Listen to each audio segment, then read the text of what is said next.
The full-scale Russian invasion of Ukraine was in many ways a moment of déjà vu. So much of what we got to see, especially in the first few months, reminds of things that we have seen before. When I saw Zelensky's address to his country and the world, I was reminded of 1956, when the Soviet Union invaded Hungary and Imre Nagy gave his defiant address. When we first saw the footage of Ukrainian farmers pulling away Russian tanks with tractors, it reminded me of 1968, when the Soviet Union invaded Czechoslovakia. The images of that event, of Russian tanks rolling over protests, are famous. Thousands fled Czechoslovakia in 1968, among them a young Czech singer called Karel Kryl. You have probably never heard of him if you are from Western Europe. He is sometimes called the Bob Dylan of the Eastern Bloc, a talented singer who made witty songs satirizing the communist leadership and society. He went to exile in Germany, where he kept writing and performing, and in 1969 made a broadcast in Czech for his homeland audience. In the broadcast, he walks up to a blackboard and draws what he dreams of being the future of his country, that the tractors of Czechoslovakia will one day drag those Russian tanks away. This image of Russian tanks being forced out of one's homeland, of tractors coming and pulling them out, that is in many ways not just a Ukrainian dream. In many ways, that desire is shared across all of Eastern Europe. I would argue that this desire, this dream, may in fact be the only thing that makes Eastern Europe real. This video is brought to you by the recurring friend of this channel, Surfshark VPN, who I have now worked with for 3 years. VPNs are incredibly useful for skirting national restrictions on what you can access online and provide protection of your personal data. Encounter limits on what you can watch on the BBC homepage. With a VPN, you can change your location to the UK and watch away. Surfshark has a no-logs policy, meaning that even they don't keep your data, backed by having their servers based in the Virgin Islands and their jurisdiction. One subscription to Surfshark allows you to use it across platforms, be it on my PC or my laptop. The Surfshark app also is available for multiple platforms, from Chrome to Firefox to Xbox, Smart TV and more. If you are interested, you should know that there is a 30-day money-back guarantee if you do not like the services. Click on the link in the description or go to surfshark.deals/Kraut to get up to 3 additional months for free. That's surfshark.deals/Kraut and use the code Kraut to protect your online privacy today. Thank you to Surfshark for sponsoring this video. When you study the history of Eastern Europe, the first thing you will be taught is that Eastern Europe is not real. That is not a joke. When I was a student, one of the first things they taught me in Slavic history courses is that Eastern Europe is not a real thing. This does not mean that the people or countries we usually call Eastern European are not real, the opposite actually, namely that the category, the concept, the idea of Eastern Europe is outdated and makes no sense. Geographically, Eastern Europe never made sense in the first place. Vienna is east of Prague, Helsinki is east of Warsaw, and there are no geographic features that unify this region. The northern European plain extends into Belgium. There are many rivers and plateaus that divide this region up, like the Carpathian mountain range or the Bohemian plateau. Geographically, if you want to divide Europe up into spheres shaped by geographic boundaries or shared features, there are other ideas that make a lot more sense. Baltic Europe, Black Sea Europe, Atlantic Coast Europe, North Sea Europe, West Mediterranean, East Mediterranean, Alpine Europe, the Northern Plain, Rhine Valley, Danube Valley, Po Valley, the combined Seine-Rhone Valley.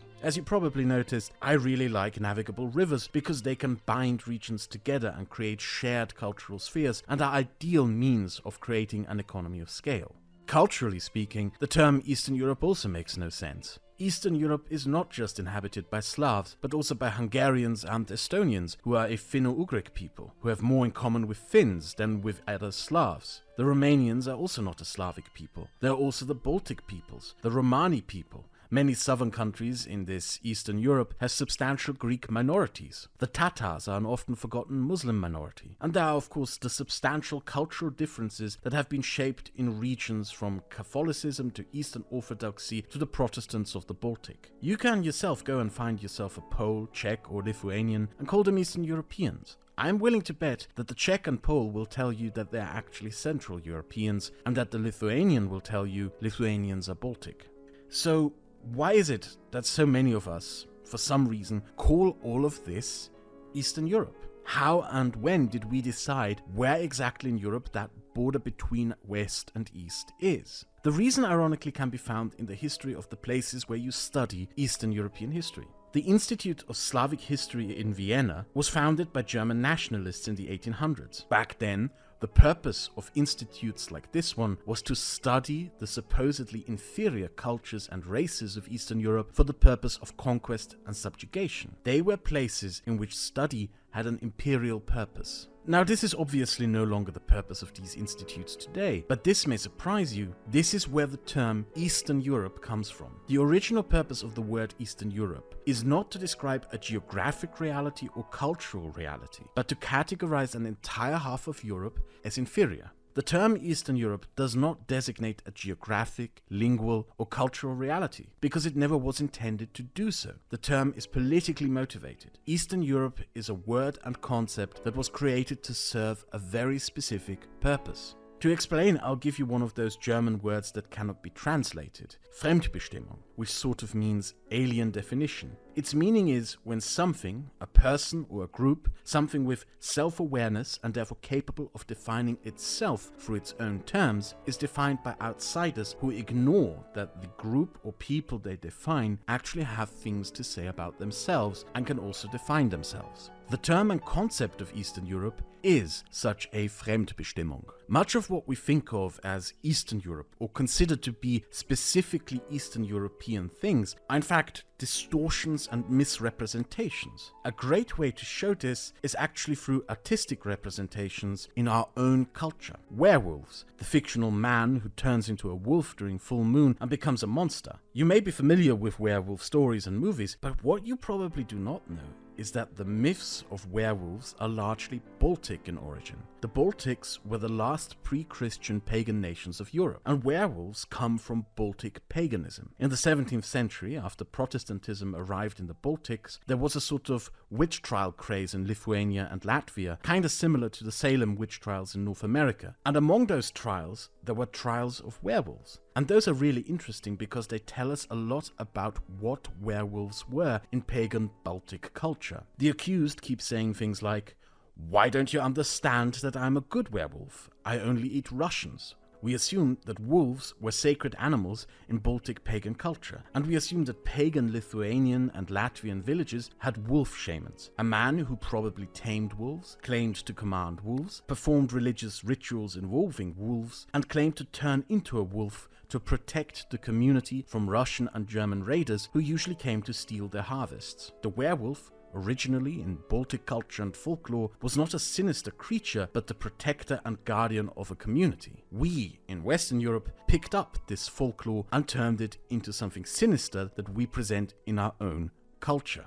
Another example from culture are vampires. Vampires are in folklore originally not Romanian, but Polish, and are very different from what we think a vampire is in our own cultural representations. A vampire in medieval Polish tales was what happened when a town or village failed to give a person a proper Christian burial after death. The soul of that person would then be rejected by both hell and heaven, and then return to earth. This soul could now do whatever it wanted because the community had failed, not him. The deceased had already lived their sinful life and would not be judged for what they now did. So they would rise from their graves every night to do whatever they wanted, like set fire to the homes of people who failed to bury them properly, get drunk and stagger singing loudly through the town each night, robbing everyone of their sleep, and start drunk brawls in which they would beat up the townsfolk, have sex with the wives of former neighbors and get them pregnant, or take out a huge loan impersonating a neighbor they hated in life, then steal that neighbor's horse, ride off to Warsaw, and spend all the money in the brothels there.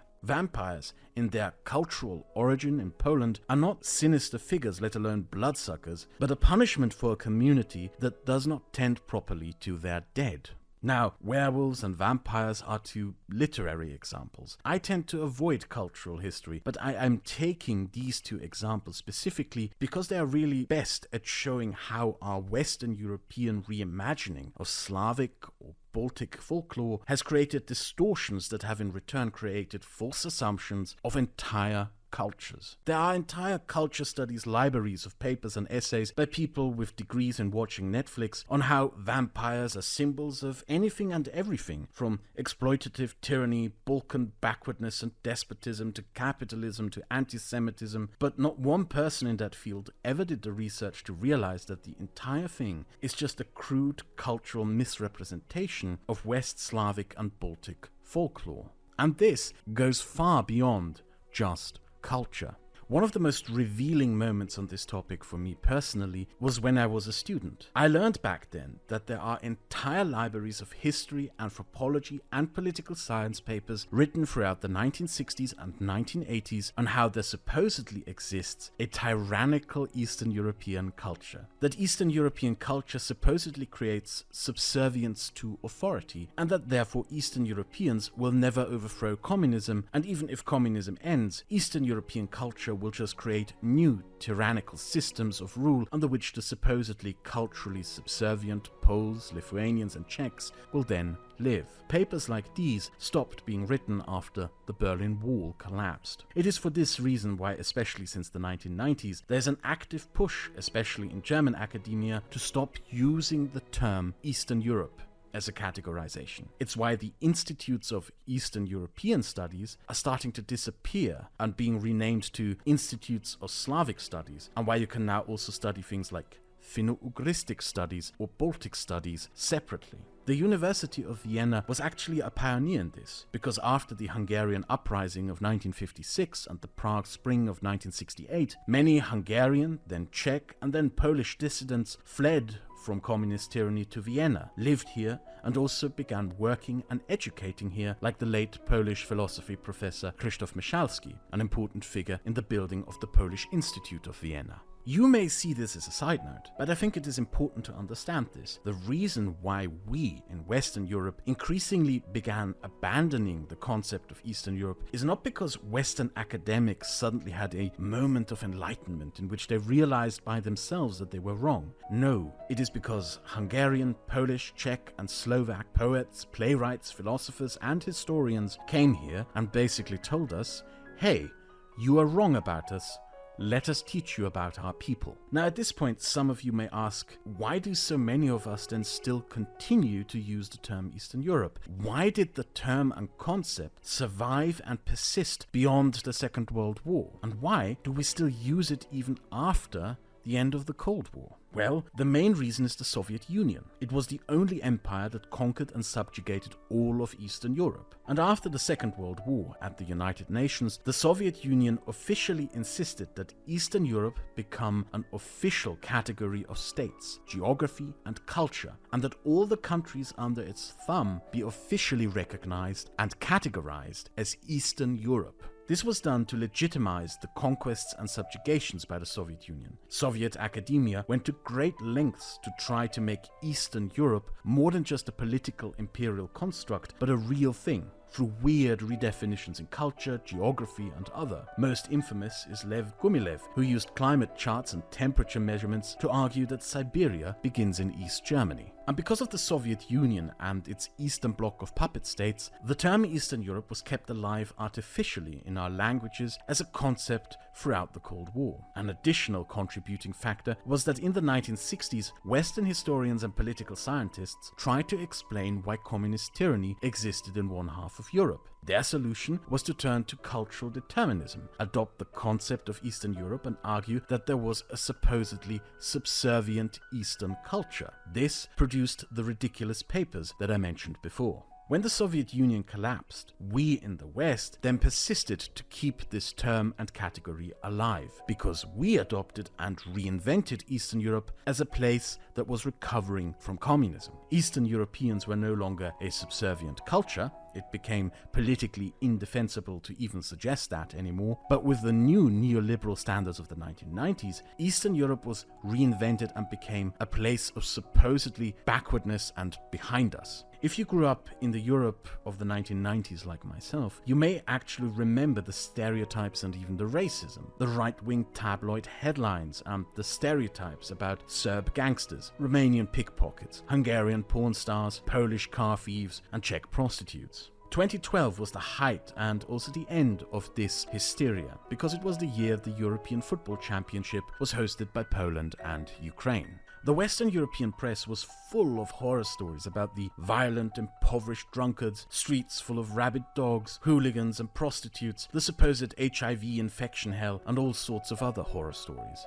But then, the Euros happened. People travelled to Poland and Ukraine and saw for themselves that the stereotypes were unfounded and famously mocked the Western press for its obvious misrepresentations. This marked a turning point in how the term Eastern Europe is used up to this day. Since 2012, the concept of Eastern Europe underwent an interesting transformation in Western European and North American political narratives, specifically in extremist politics of the far right and far left.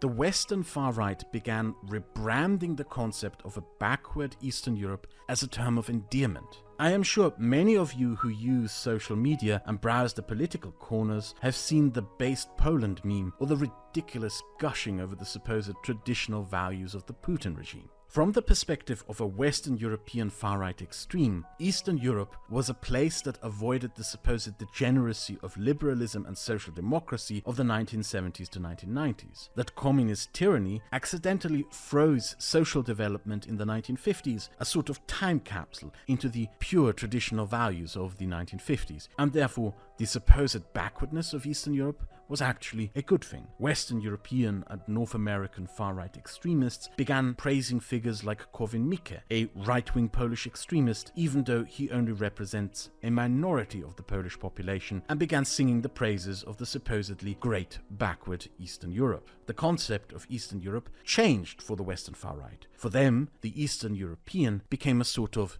noble savage. The Marxist far left in the West also began using the concept of Eastern Europe, but in the negative connotation that the far right used before. A key challenge Western Marxists faced after 1989 was the fact that communist tyranny had collapsed, and that they somehow had to explain it. But as ideologues, rather than self-reflecting, they largely adopted the narrative that those backward and primitive Poles, Czechs and Lithuanians were just too stupid to appreciate what a supposedly benevolent Soviet Union had done for them. If you browse far-left political social media, you have probably noticed yourself the utter contempt many of these people have for Poles, Czechs, Lithuanians and co. How angry Western Marxists get and the temper tantrums they throw every time a Ukrainian, Pole, Czech or Lithuanian comes forth and speaks about themselves for themselves. It is in many ways ironic, because the same people who constantly complain about Orientalism are also the same people who constantly talk about Eastern Europe as a savage pit of primitive backwardness and claim that these people cannot speak for themselves. There's also another key development in how the concept and term of Eastern Europe is used since 2012, and you may have noticed that yourself by now, namely that at this point, almost only extremists on the far right and far left continue to use the concept of Eastern Europe. In the wider political mainstream, even though the word continues to be used, the political concept of Eastern Europe is beginning to fade away and die. Real political developments outside of extremist far-right and far-left propaganda narratives, such as the increasing cooperation between Baltic and Nordic countries, or the increasing cooperation between Czechia and Germany, Austria and Hungary, or Poland with the United States, are also rendering the political concept of Eastern Europe into an irrelevance. It is also the case that economic development is erasing the concept of Eastern Europe. Poland is currently on the road of overtaking Britain in GDP and living standards by 2030. Polish migrant workers in Western Europe are beginning to move back to Poland because living standards in Poland are rising and beginning to reach those of Western European countries. Estonia is the European star of digitalization. Its digital citizen reforms frankly make countries like Germany, where 70% of businesses still use fax machines, look kinda backward. Slovenia and Estonia have entered the top 10 list of European countries with the highest quality of life. And thanks to an Irish housing crisis, Czechia is on the road to overtake Ireland in quality of life. Czechia has gained the reputation of being one of the best countries in Europe for entrepreneurs and the self-employed. If you ever wondered why so many European YouTubers moved to Prague, it's because Czechia has a flat tax and tax laws that specifically incentivize self-employment and small business. This is increasingly attracting the self-employed from across Europe and is also also why Czechia is becoming a hub for European video game developers. For now, Luxembourg and Norway remain the European leaders in tech and digital economy, but Estonia, Czechia and Poland are not far behind. Now, in part this can be blamed on Western Europe. Self-harming Irish housing policy decisions, the monumental disaster that is Brexit, over-regulation of digital economies, the French just being the French, and the German inability to cut down its massive and stagnant bureaucracy. But the point still stands. Most former communist states,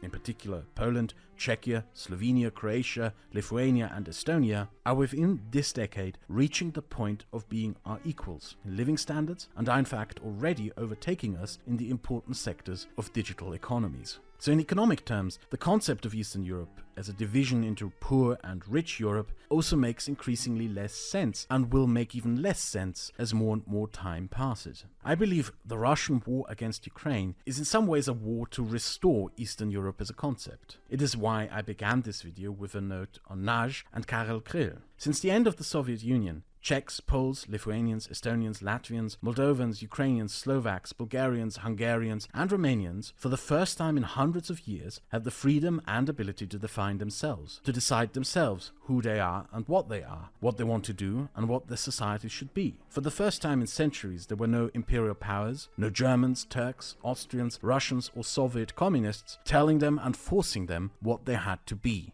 The Russian war is a war to end that. The Russian Putin regime wants to restore an Eastern Europe of an imperial and Soviet age that can no longer define itself. It's why Czechs, Estonians, Lithuanians, Latvians and Poles have rallied behind Ukraine, because the Russian invasion has reminded them of the one thing they do have in common and is arguably the only thing that makes the concept of Eastern Europe real. All of them, for hundreds of years, have been subject to Fremdbestimmung and foreign occupation, from German invasions to the Prague Spring. When I was a student, I had a lot of conversations about the increasing uselessness of Eastern Europe as a concept and about Fremdbestimmung, especially about how long it would take for the concept of Eastern Europe to fade out of use in wider European societies. And remembering these conversations that I had as a student, I kind of wanted to ask you in the audience, especially if you are from Western Europe.